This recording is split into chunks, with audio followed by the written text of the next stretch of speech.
Bonjour, je m'appelle François Rioux, je suis entrepreneur et maître d'enseignement à HEC Montréal. Il y a souvent des gens qui m'approchent parce qu'ils aimeraient ça se partir en affaires, mais qui n'ont pas d'idée. À ces gens-là, je réponds toujours tant pis.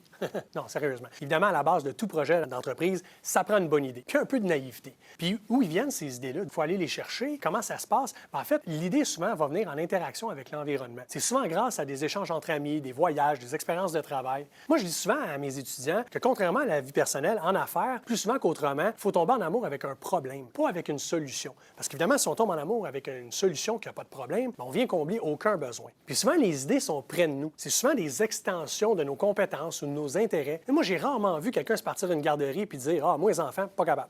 Maintenant, est-ce qu'il faut être passionné par son idée? Je suis convaincu que ça aide, mais que ce n'est pas une condition essentielle. Moi, j'ai un de mes amis qui a parti de l'entreprise Univers Toutou. Là, tu vas là, tu fais ton toutou. Un jour, il est venu présenter pour moi à HEC, puis il y a un étudiant qui avait posé la question « Êtes-vous passionné par ce que vous faites? » Puis il avait dit « Écoute, c'est sûr que je ne suis pas passionné par les toutous, là. Moi, je suis passionné par les affaires. Trouver une opportunité, mobiliser des ressources, réaliser une vision. » Puis honnêtement, s'il avait été passionné par les toutous, on dirait qu'elle ne sait pas. Peut-être pas un ami, là.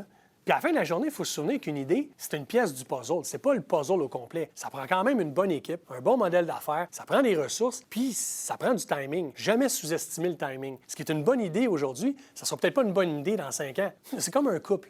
En conclusion, l'idée de départ, c'est rarement l'idée finale. Il faut voir ça un peu comme poser de la tapisserie. T'sais. Au début, c'était une idée. Ça se peut que ça change en cours de route puis que finalement, vous décidiez de peinturer. Bien, l'idée, c'est le même principe. L'objectif, c'est de proposer l'idée rapidement au marché pour la tester puis éventuellement, probablement décider de repeinturer.